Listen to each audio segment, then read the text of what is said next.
नमस्कार, मैं हूं विवेक शर्मा। पंजाब केसरी टीवी चंडीगढ़ देख रहे हैं आप। 3 कृषि कानूनों पर अर्जियों पर सुनवाई करते हुए मंगलवार को लगातार दूसरे दिन सुप्रीम कोर्ट ने इन कानूनों को अमल में लाने पर रोक लगा दी है। चलिए आपको एक खास रिपोर्ट दिखाते हैं। 3 कृषि कानूनों पर फिलहाल लगी रोक। 3.5 महीने की तकरार के बाद लगी ब्रेक। एससी ने 3 कृषि कानूनों के अमल पर फिलहाल लगाई रोक। बातचीत के लिए 4 सदस्यों की बनाई कमेटी। बातचीत में शामिल नहीं होने की किसानों की मांग खारिज। पीएम को पार्टी बनाने की मांग भी की खारिज।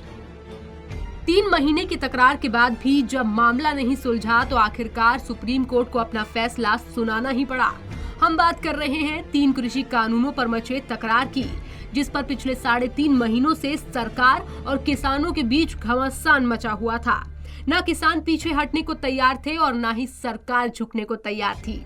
मामला अदालत में पहुंचा और कई दिनों की दलीलों के बाद मंगलवार को सुप्रीम कोर्ट ने अपना फैसला सुना दिया। कोर्ट ने फिलहाल कानून के अमल में लाने पर रोक लगा दी है, लेकिन साफ कर दिया है कि किसान संगठनों के प्रतिनिधियों को हर हाल में कमेटी के सामने पेश होना होगा। अदालत ने इस मामले में एक 4 सदस्यीय कमेटी का गठन भी किया है। कमेटी में ये लोग होंगे शामिल। सुप्रीम कोर्ट ने जो कमेटी बनाई है उसमें भारतीय किसान यूनियन के अध्यक्ष जितेंद्र सिंह मान, international policy head doctor Pramod Kumar Joshi, agriculture economist Ashok Gulati, शेतकरी संगठन महाराष्ट्र के अनिल धनवत शामिल हैं। कमेटी किसी को सजा नहीं सुनाएगी, न ही कोई आदेश जारी करेगी। वो सिर्फ अदालत को रिपोर्ट सौंपेगी। कमेटी के पास नहीं जाने की संगठनों की दलील खारिज।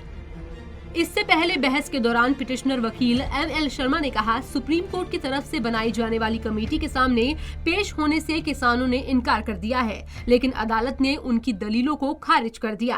कोर्ट ने कहा कि हम ये दलील भी नहीं सुनना चाहते कि किसान इस कमेटी के पास नहीं जाएंगे। हम मसले का हल चाहते हैं। अगर किसान बेमियादी आंदोलन करना चाहते हैं तो करें।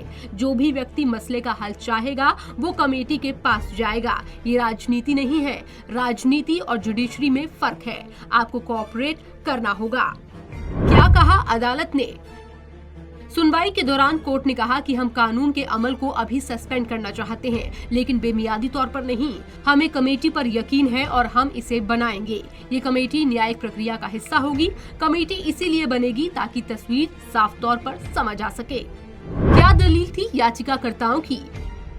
बहस के दौरान कृषि कानूनों को चुनौती देने वाले मुख्य पिटिशनर एमएल शर्मा ने कहा कि किसान ने कमेटी के पास जाने से इनकार कर दिया है। किसानों का कहना है कि कई लोग चर्चा के लिए आ रहे हैं, लेकिन प्रधानमंत्री सामने नहीं आ रहे। इस पर चीफ जस्टिस एसए बोबडे ने कहा, हम उन्हें नहीं बोल सकते। इस मामले में वो पार्टी नहीं है। बुजुर्गों, महिलाओं, बच्चों को वापस भेजेंगे किसान संगठन। बहस के दौरान भारतीय किसान यूनियन भानु गुट के वकील विकास सिंह ने कहा कि किसान बुजुर्गों, महिलाओं, बच्चों को वापस भेजने को तैयार है। इस पर चीफ जस्टिस ने कहा कि अदालत इस बात को रिकॉर्ड में लेकर किसान संगठनों की तारीफ करना चाहती है। चीफ जस्टिस ने कहा, हम रिकॉर्ड में लेकर इस बात की तारीफ करना चाहते हैं। प्रतिनिधि संगठनों के शामिल होने पर एससी का रुख। अदालत में वरिष्ठ वकील हरीश साल्वे की ओर से कहा गया कि एक प्रतिबंधित संगठन किसान आंदोलन में मदद कर रहा है।